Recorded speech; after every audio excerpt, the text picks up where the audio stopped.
ගම්පල නගර සුද්ධ කරන මං ආඩම්බරෙන් කියා ගන්න කැමැති අපේ රතු හමුදාව JVP කොල්ලෝ කෙල්ලේවිල්ලා තමයි අපිට සුද්ධ කරලා දුන්නේ වෙනත් පක්ෂ වලින් අපි විශේෂම් කියන්න ඕන හිස්බුල්ලා මන්ත්‍රීතුමාගෙන් ප්‍රධානත්වයෙන් කණ්ඩායමක් ඇවිල්ලා තිබ්බා ඒ වගේම අපේ නලින් අපේ හිටපු පාර්ලිමේන්තු මන්ත්‍රීතුමා කණ්ඩායමක් ඇවිල්ලා ඒ කට්ටිය උදව් කරා එක්සත් ජාතිය පක්ෂයෙන් හෝ සජබෙන් ලොකු කණ්ඩායමක් නෙවෙයි අපි සුද්ධ බද්ධ කරලා සියලුම දේ කරන් පස්සේ අවසාන දවස් දෙකේ මීඩියා ෂෝ දාලා එතන තමයි ඒ වගේම වැඩ කරා ෆස්මින් ෂරීෆ් කියන්නේ මේ පාර ජාතික ජන බලවේගයෙන් ගම්පල ආසනයෙන් පාර්ලිමේන්තුවට තේරීපත් වෙන පාර්ලිමේන්තු මන්ත්‍රීවරයෙක් 1972 6/26 උපත ලබන මෙතුමා දැනට පදිංචි වෙලා ඉන්නේ 16B පාරතොට පාර බෝතලපිටිය ගම්පල කියන ලිපිනේ 076 36 51 687 කියන දුරකථන අංකයෙන් ඔයගොල්ලන්ට යාව කන්ටැක්ට් කරගන්න පුළුවන්.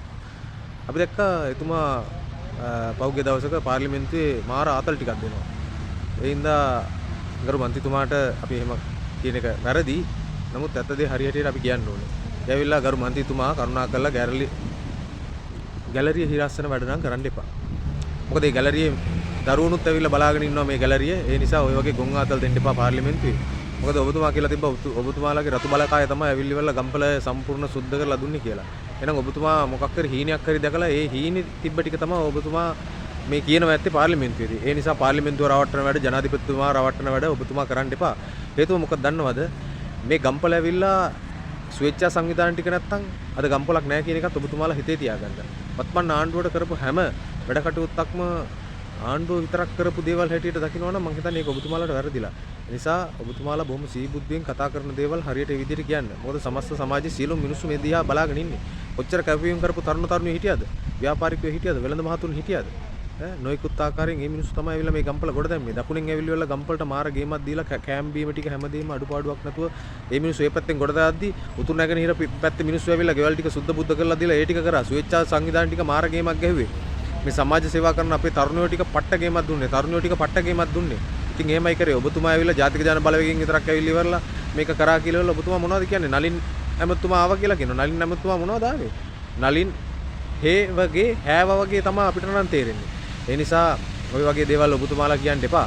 මොකද අනිත් කරපු දේවල්වත් ඔබතුමාලා කරලා නැහැ. ඔබතුමාව නම් අපි මෙච්චර මේ ගම්පල කිසිම සුද්ධ පවිත්‍ර කරන වැඩ කටයුත්තකදී හෝ මොන හරි බඩු බෙදා දෙන කිසිම අවස්ථාවක අපි නම් ඔබතුමාව මේ ගම්පල නම් දැකලා නැහැ.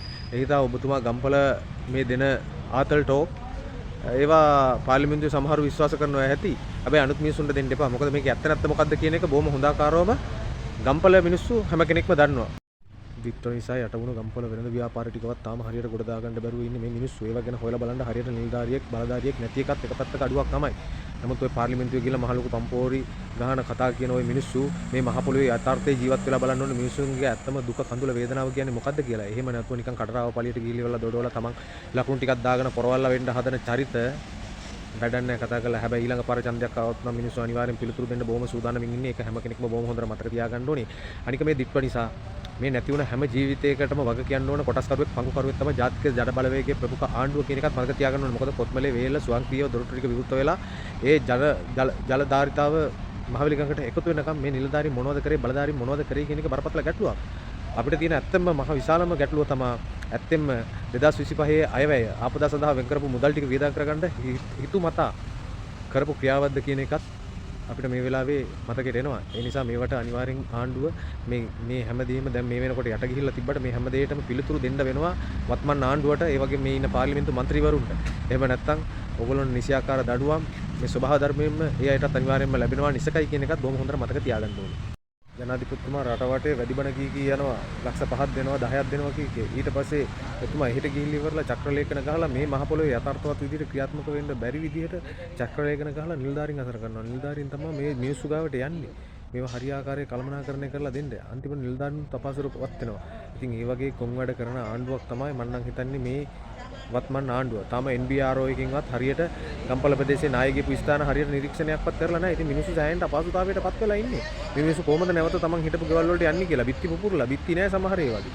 තියෙනවා. ඉතින් මේ මිනිස්සුන්ට ඒ තැන්වල පදිච්ච වෙන්න සුදුසුද නැද්ද කියන එකවත් අඩුම ගානේ මේගොල්ලෝ කියන්න කෙනෙක් මේ නිලධාරියෙක් බලධාරියෙක් නැහැ.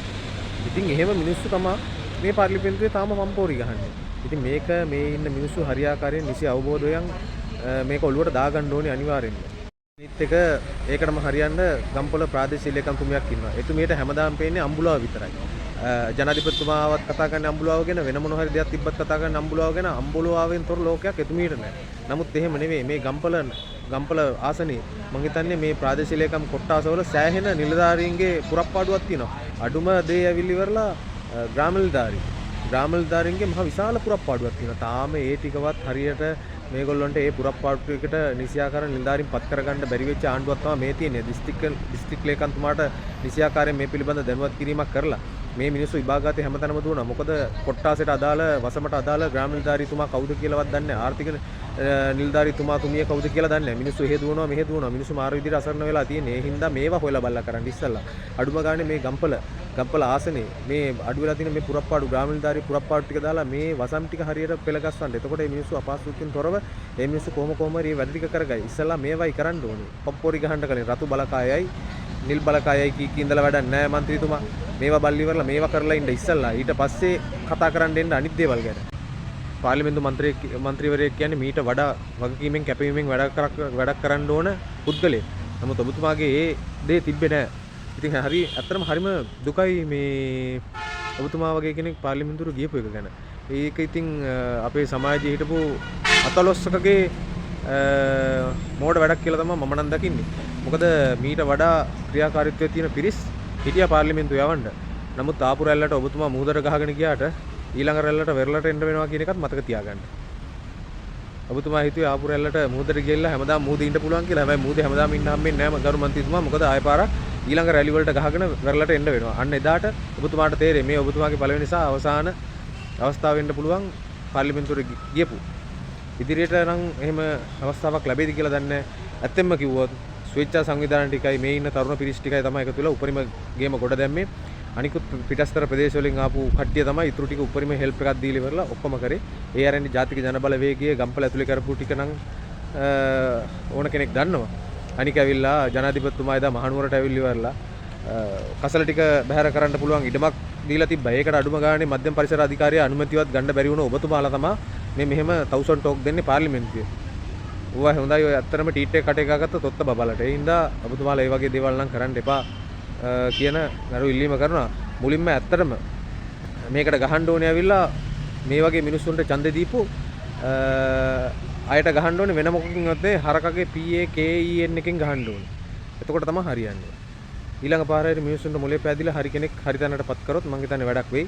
ඇත්තටම ගම්පල නගර සභාව සුපිරි ගේමක් දුන්නා. ජය වේවා ඔයගොල්ලොන්ට. ඒ වගේම උඩ පළාත ප්‍රාදේශ සභාවත් ඒ වගේම ගේමක් දුන්නා. ඒකටත් එකෙන්ම ජය වේවා. ඒ වගේම අපේ මේ ඉන්න ගරු සභාපතිවරු මන්ත්‍රී මණ්ඩලය ඇතුළු අපේ ගම්පල ආසනයේ ඉන්න අනිත් පාර්ලිමේන්තු මන්ත්‍රීතුමා අනුරාධ ජයරත්න මැතිතුමා වගේම මේ හැම කෙනෙක්ම උපරිම ගේමක් දුන්නා මේක ගොඩ දාන්න. ඒ වගේම වෙහෙර විහාරස්ථානවල ආගමික සියලුම ආගමික ස්ථානවල ඉන්න සියලුම පූජකවරුන් ඇතුළු සියලුම දෙනා එකමුතු වෙලා තමයි මේ වැඩ කටයුත්ත කරන්න මේගොල්ලෝ ගොඩ දාගත්තේ. ඒ ආරෙන්න මේ වගේ මේ පම්පෝරි ගහන මිනිස්සු කියන දේවල් විශ්වාස කරන්නත් එපා. අය මේ වගේ මිනිස්සුන්ට අවස්ථාවක් දෙන්නත් එපා කියන එක තමයි අපිට කියන්න තියෙන්නේ. ඒ යන්න ඊට පස්සේ මොලේ කල්පනා කරලා හරි උත්තර හරි විදිහට පාර්ලිමේන්තුවේ දෙන්න නිකන් බොරුවට ඇබ්බැබ්බෑ ගන්න වචන පාර්ලිමේන්තුවේ කියලා නිකන් මේ ගම්පල ප්‍රදේශයත් නැත්තම් නැති කරලා දාන්න එපා. අනික ඔබතුමාලා මේ සමාජ ස්වේච්ඡා සේවයෙන් කරන සියලුම දෙනාට ඕගොල්ලෝ රතු හමුදාව කියලා නම් ලේබල් ගහන්න යන්නේ බොහොම වැරදිලා. මොකද ඒකේ ප්‍රතිඵලත් ඔබතුමාලට ඉදිරි අනාගතයේ දවසක බලා ගන්න ලැබෙයි. බොහොම ස්තුතියි.